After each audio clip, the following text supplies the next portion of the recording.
Hello, people. This is the weekend edition of Grumpy Dave's Garage. I've been getting some comments, and I'm going to go through some of them. One of them is from Joe Fitzpatrick.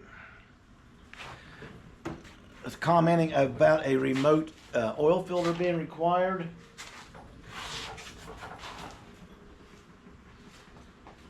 Let's do it the easy way. On the LS, the Fords, I think, are the ones that have to have the remote for the small blocks, the old style small blocks. This is your shallow pan. It's not even 6 inches down to here. Here's your oil filter. Tucked right up in here. So it doesn't conflict with anything. Get in anything's way, which is nice. The steering arm will come right up alongside this way, leaning away from this even. The only hassle is going to be you got to jack the car up, get underneath it to reach straight up to take the filter off. But you're not pouring oil all over car components when you do it. So, Joe, that's the reason why I didn't mention a remote, because I don't need one for this application. So that answers that one there. Okay, my next one up is Hazy 238,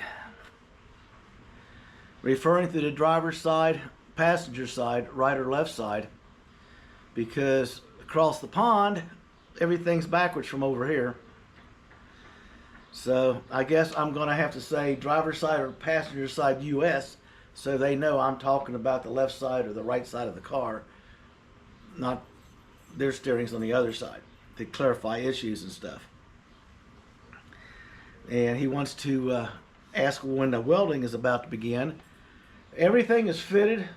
On the last video, it should be coming out today, or it's out today. I got everything done. I got to take off the stuff on the firewall, clean the metal, the paint, and the undercoating and everything. So it's all screwed in right now. Take it off, clean all the metal, and put it all back together so it's ready to start your tack welding and welding process. And along with that, the brackets on the body above the frame cross member, let's see if I get this right, for the motor mounts that we made. And what did I do with that?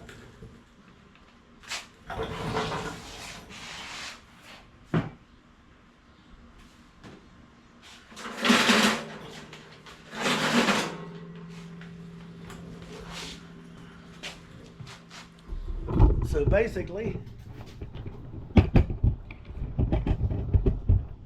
me get a quick view of it for you. That's one just tacked up. Now this is 1/4 inch hardened steel plate. This is a pain to work with. But when it's all said and done, I'm going to be cutting off part of this, because after I get it cleaned up on the weld and ground, he's going to re-weld these. He'll spot weld in the brackets, and then when I get all this out of his way to make life easy, he can weld in the brackets, and then I'll pull the bushings and everything out of these and lay them up on the bench or out there on something, and he can burn a new weld on them. And the only thing I got to do is trim the metal and put the bushings back in them, and the engine's ready to drop in. That's how much room I have. So I had to actually move it forward to get enough room to get another 3/4 inch so I could put the swing arms on it for the bracket. So when I tucked it low and tight, I got it low and tight. Low center of gravity is what I was trying to get to. And then my friend down in another site, down in Texas, sent me a message telling me my truck oil pan was going to drag. And when I didn't think about it. You get tunnel vision when you're working on something. And I was so concentrated cutting the body and explaining what I was doing, which was boring to watch, but it's something you have to do to get the project going. You have to have a concept and design. You just can't whack stuff together like they do, making you think they're perfect. They're not. I show mine on camera. A lot of people don't. This is what it is if you're going to do one of these. Get ready for it. I pushed the engine back, the mock-up, the transmission popped right into place. I went under it, put the cross member up, lined up perfect. Everything was good. Transmission shift lever and stop neutral switch was clear of the body by 3/4 of an inch, almost an inch. The side over here, plenty of room to run the transmission lines out away from the headers. It's going to be a perfect run right up to the transmission cooler. Away from the bell housing fit perfectly in the pocket. The drive shaft was dead center in the tunnel, even though I had to go to a smaller drive shaft. The front pulley lines up where it's supposed to be. The harmonic balancer and everything is where over top of the rack and pinion. The rack comes up, misses the motor mounts. It was like a soup sandwich, and it all has to come together. And I finally got it to come together. Then he sends me a message saying, your oil pan's going to drag. Yep. He's right. So I researched it. I found this shorty. I'm just going to get ready to start working on this part-time. On some of them you'll see me.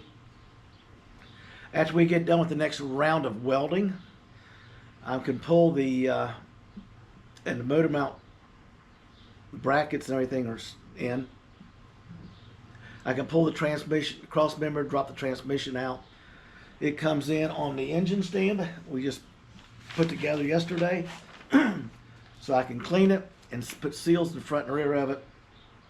Check the torque converter, the tail shaft, filter, a new pan gasket, get it cleaned up and everything. Get the new stop neutral switch on it and the transmission arm. And there's an O-ring in the transmission arm I want to replace because a lot of them will seep and leak right there.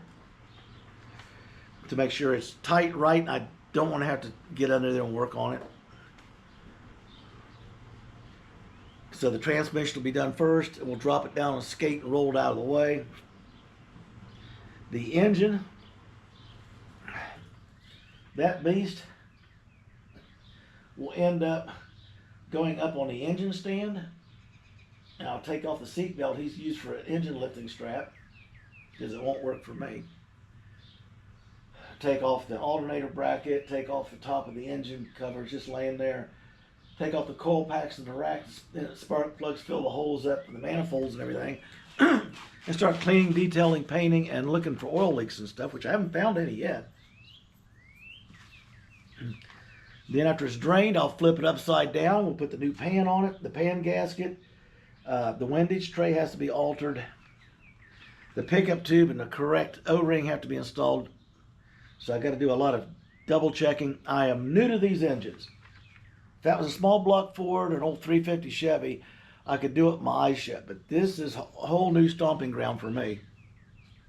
And Jason Brown, my engine supplier, is supporting me because he wants to see pictures of this build because he's going to be putting a website up pretty soon. And he actually wants to be involved in the starting. So when she's off the engine stand and sitting on here, we'll just bolt the headers up. Won't get fancy with them. Just slap them on there. Get everything hooked up. Get the wiring harness on it. The fuel pump, pressure regulator, return line, all that stuff hooked up. Hook it to a battery. He's got a fuel pump, and he's going to start it up right here on the stand, like he did when I bought it. To check it out briefly, only a couple minutes because there's no antifreeze going through it. And then when I get his blessing, everything is good. That harness has to come off.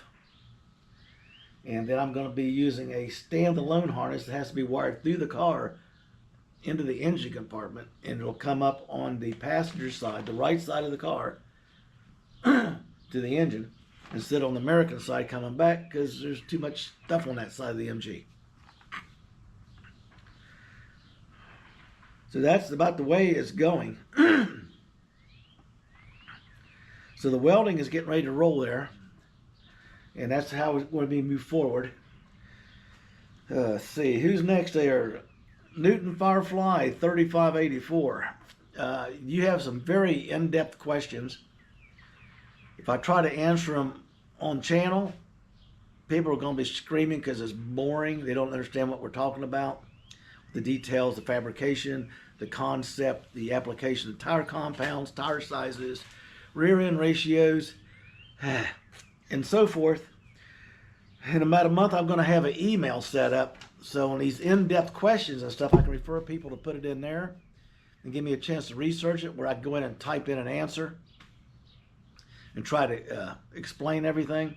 You hit me with like 9 or 11 things, and I'm just all over it. So what I'm going to do is get that email set up, and then I can go in and pick your things apart and explain what I'm thinking about each one. And you want to correct me or add a suggestion, or anybody else, you're welcome to do it. Now, Scott, 69B, that's the year of his MG. It's a 69B. He invited me to the Quaker Steak and Lube car show, for the British car show. My wife and I went up, had a great time, met a great bunch of people.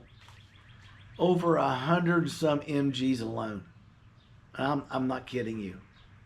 At least 100 or more. Probably pushing 150 total if you walked around and counted everything. And they had the Morgans and all these other cars there. And they had a Morgan there that was the absolute, it had to be a perfect 10 car. It was gorgeous. And it had trophies from big car shows and stuff laying beside it. I mean, the owner of that car took his pride. He did it right. Let's move on here. Oh yeah, Scott, I appreciate the invite to the British Car Show and all the information you've shared with me on your build and questions you've brought up to assist me on my build, since you're already through it and I'm just purging through uncharted water, so to speak. And I appreciate the information on the oil pump, bypass valve and oil pan. I got to pull the pan to see if we got one. I'll deal with that with my builder. Now, next up is Myron Cannon. It's going to get a roll bar. My wife won't let me out of the driveway without one. That tells you how I drive. Like I just stole it. Pierre Marcox. I'm probably saying it wrong. My apologies. You ask about a kit build for this. Yes, there's one out there. Look up Pete Mantell. He makes one of these kits for the Ford, and the LS swaps into it. It's the cross member transmission support. It's got the motor mounts and everything mounted on it for the way he's done his setup, and all the nuts, bolts, and pieces, and the you got the motor mount stuff. He's also got the headers designed to go with the height of the engine he set in the car. It's like, one and done with a standard transmission. So I want to do my own thing because I'm doing a low budget build, and I went to an automatic. So my 18-inch wide bell housing drops straight down for 18-inch pan valve body. The transmission is what caused all of my cutting and delays, because I wasn't going to back off. I was going to complete it, and I did. But Pete will have the, you can look it up online, pictures of it and everything, pictures of the cars with the engines in them. It's impressive. And from what I understand, I've talked to him one time. Seems like a great guy, very knowledgeable. And a lot of people say the same thing about him that I have respect for in the business. So if you're interested, you could probably call him and talk to him, or email him and get some information, look at his kits and stuff like that to see. It would take a lot of the head banging out of this. Trust me, I like head banging. I like to solve problems. So look up Pete Mantell, Mantell. Look up his LS build, and he'll have all the parts laying out for each build, whatever engine you're using, and the price and it's pretty straightforward. Not everybody wants to cut, weld, and do what I'm doing, except for a few of us that just are hard-headed. South Maple Garage. Comment was 10 pounds in a 5-pound bag. Yes, there's very little room on this, I've learned. And I look underneath and I just shake my head every time I go under. They're like, I can't wait till I have to do that. Thank you for the comment. Thomas Smith out of the UK on the other side of the pond. Former MG mechanic. Thank you for your comments. I hope you joined that site I told you about. There's no negative comments allowed. There's people building cars and asking questions and looking for technical advice. And with your experience, you would be a plus to have on there to answer questions and stuff. And looking forward to seeing your comments in the future. Rick Hunt. Try again. Never say never. Just figure out a way. I like that attitude. That's what we'll be doing. Now I have Tall Tom 1129, Craig Armstrong, and John Mahoney. Thank you for your comments. You know, everything's welcome. I don't play well with others, but I listen to everybody's got the rights to express themselves. And I may learn something in the meantime. Now, RS, welcome. A special hello to you in the Philippines. Thank you for joining in, and hopefully this will make sense to you. I'm doing my best. We're out of the talk and problem solving part of the build, and now we're getting into the fabricating and moving forward, so it's more what people are in tune to see. I just wanted everything out front. I didn't want to just candy coat it. Well, I'm doing this and I'm doing this. We're going to spray paint this. And we're going to make this little panel. See how good my car looks? All this stuff behind the scenes is on the video when you're looking at my stuff. Okay, RSW. I understand the concept of a unibody car. All the panels that I cut out that you were questioning the strength were cut out in such a way that I just zipped them out and threw them up on the battery box. So I had total shoulder replacement. I've said that before. And to get down in certain positions, put pressure in this arm or pull or move myself, it's like having an instant root canal pain. So after getting up and getting down and getting on the crawler and having to pull myself under with my left hand and check something and get back up from underneath the car and sit back up and stand back up using just my left arm and go back to work. After about 30 times, I was exhausted. So I just went in there and cut both sides of the tunnel out, tossed them up on the battery box. So when I was working on the transmission and sitting, if I had an issue, I could walk around to whatever side of the car that was giving me a problem.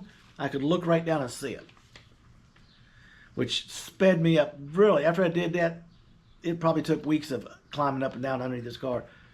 The day I pushed that back, put the roller jack under, pushed the transmission and a mock-up engine back, it clicked down in place. It was a victory. Now, a lot of the steel tube you see me installing here and there in the car is 3/16. A lot of the panels is 3/16. The metal I'm putting in is thicker than the metal that I cut out. I'm trying to put strength back in it. There's also supports and other stuff that I wanted to put in there that I thought should have been in the car when they built it, that they didn't bother with because they only had a little 1800 4-cylinder engine, which was heavier than a rock. It was a perfect anchor. I got this side rebuilt by using 1x2 square tube, and when we put it together, and the welder, he welded it in and told me when he built frames he does that because now you got a spine down the center of that, what would have been square tube, now it's rectangular. You got two pieces together, 3/16 thick, instead of a single box. And when he welded together, it really put the rigidness on this side of the car. So now you got it. I got to go over on that side and put in some angle and some exterior supports to match this side to equal the structure, if that makes sense to you. I got to balance it out. And this side needs more strength because this side is much stronger. That's the weak link, and don't like weak links. Now, what's going on is Lord Sanderson, I think I said his name right, over in the UK, just did something to him. His MGs are in the back of my mind while I'm thinking about the rear end. I'm trying to locate the rear end I want to use. It's a LSD, limited slip differential. He tied the center body support to the brackets that support the springs at the base of the battery box behind the seats. Right now, there's about a little over 2 foot. There's nothing tying that car front to rear. The cross member ties it this way, and the battery box, that square thing, goes behind the seats, ties it this way. But for 2 feet, that's all you got. So I looked at his concept, he put it up. I got some ideas, and I'm going to hash it around and see who else has done this. Because I've always tied them together or boxed the frame for support back here when I was doing something insane like this. So I'm probably going to follow his lead and go down that aisle, but I'm going to wait till I got the springs out to put new bushings in, the rear ends out, the gas tanks out. In other words, everything's vacated in the back half of the car, where I can get in there and start measuring and figuring out how to get a bracket strength back there. I'm thinking about taking two, I'm going to sneeze. Oh, dang it. Pollen count's crazy today. I forgot my allergy stuff. That's why my eyes are even itching. Run the 1x2 square tube laid flat. Back, another one on top of it. Back, take a third one, angle cut it up near the solid cross member, because the transmission mounts in front of it. Angle cut it, cap it in, weld that. So you got 3 of them going back here to a plate that sits around the receiver for the spring shackle. You just put a longer bolt through the whole thing. I mean, in other words, she's not going anywhere. So that's my thoughts, people. I got so much of this. I've got more. And I'm going to apologize to a bunch of you again. Out of 4 comments, I'm only getting 1 I can read. I've tried everything to open them up. So this evening, I got help getting it in there. I got a nephew who went to school for college for gaming and computers and stuff. Believe it or not, they got a degree in that. And he's busy all the time. And I'm going to sign him on as a manager to the site, or accomplice, or whatever you want to call it.